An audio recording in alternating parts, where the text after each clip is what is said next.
Hero విశాల్‌కి అసలు ఏం జరిగింది? ఆయన ఆరోగ్య పరిస్థితి ఏంటి? ఎప్పటికప్పుడు ఈ విధంగా ఎందుకుంటున్నాడు? సో, ఇలాంటి క్వెషన్స్ అన్నీ కూడా ఇప్పుడు సోషల్ మీడియాలో వినిపిస్తూ ఉన్నాయి. సో, ఆయన తమిళ్ హీరో అయినప్పటికీ కూడా మన తెలుగులో కూడా మంచి మంచి సినిమాలు చేసి అంటే మంచి స్టార్డమ్ అనేది ఇక్కడ కూడా తన సొంతం అనుకోవచ్చు. అయితే రీసెంట్‌గా మనం అప్పట్లో చూసాం ఒక సినిమాకి సంబంధించిన ఈవెంట్‌కి వచ్చినప్పుడు ఆయన అక్కడ అంటే వణుకుతూ కనిపించడం కావచ్చు, అంటే ఫుల్ హై ఫీవర్‌తో ఉండడం కావచ్చు. అయినప్పటికీ కూడా ఇది నా సినిమా కోసం నేనే రావాలి, నేనే ప్రమోట్ చేసుకోవాలని చెప్పేసి అంతటి హై ఫీవర్లో కూడా ఆయన అక్కడ స్టేజ్ మీదకి వచ్చి మాట్లాడుతున్నప్పుడు ఆయన మైక్ పట్టుకుంటే చెయ్యి మొత్తం కూడా షేక్ అవ్వడం కావచ్చు. సో ఇలాంటి విజువల్స్ అన్ని కూడా చూసినప్పుడు ఆయన ఫ్యాన్స్ అందరూ కూడా తీవ్రంగా ఆందోళన చెందారు. ఎందుకంటే అరే ఒక మన అభిమాన హీరో అసలు నీకు ఏం జరిగింది?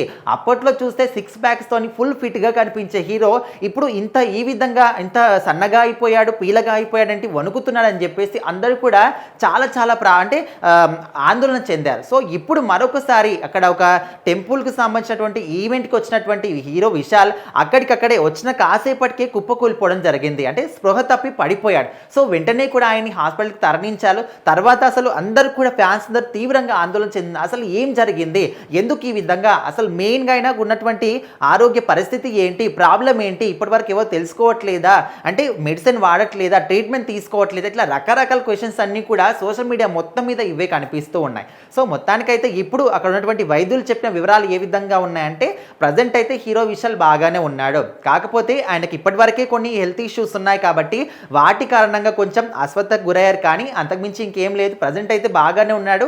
ఆయన హెల్త్ కండిషన్ కావచ్చు, బాడీ కండిషన్ కావచ్చు, అంతా కూడా ఓకేనే ఉంది. సో ఆయన ట్రీట్మెంట్ తీసుకుంటున్నారు, అదేవిధంగా మెడిసిన్ కూడా వాడుతున్నారు. కాకపోతే ఆయన పూర్తిగా కోలుకోవడానికి ఖచ్చితంగా కొంత సమయం అయితే పడుతుంది. ప్రజెంట్ ఆయన ఆరోగ్యం మాత్రం నిలకడగానే ఉందని వాళ్ళు చెప్పారు. సో వైద్యులు చెప్పిన తర్వాత తన ఫ్యాన్స్ మాత్రం కొంత మేరకు అమ్మయ్య ఓకేలే అని ఊపి పీల్చుకున్నారు తప్ప అప్పటి వరకు కూడా అసలు ఏం జరిగింది ఏంటి అని చాలామంది కూడా ఫుల్ టెన్షన్లో ఉన్నారు. సో మొత్తానికి హీరో విశాల్, సో అప్పట్లో ఆయన సినిమాలన్నీ కూడా పందెం కోడి లాంటి సినిమాలు ఏ రేంజ్లో సూపర్ డూపర్ హిట్ కొట్టాయో, ఓన్లీ తమిళనాడునే కాకుండా తెలుగులో కూడా ఆ సినిమాలు ఇక్కడ డబ్ చేసినా, ఇక్కడే సినిమా చేసినా కూడా ఆయనకున్నటువంటి ఒక సపరేట్ ఫ్యాన్ బేస్ అనమాట. సో ఇప్పుడు ఎంతమంది యంగ్ హీరోలు వచ్చినప్పటికీ పవన్ కళ్యాణ్ గారికి సపరేట్ ఫ్యాన్ బేస్ ఏ విధంగా ఉంటుందో, ఆయన తమిళ్ హీరో అయినప్పటికీ మన తెలుగులో కూడా ఆయనకి సపరేట్ ఫ్యాన్ బేస్ అదే విధంగా ఉంటుంది. సో మొత్తానికైతే ఇంత ఫిట్గా ఉండే ఒక హీరో ఇంత సడన్గా ఇంత సన్నగా అవ్వడం కానీ, పీలగా అయిపోవడం, షేక్ అంటే మొత్తం వణికిపోవడం కానీ, సో ఇలాంటివన్నీ కూడా చూసినప్పుడు ఖచ్చితంగా ప్రతి ఒక్క అభిమాని కూడా టెన్షన్ అనేది ఉంటుంది.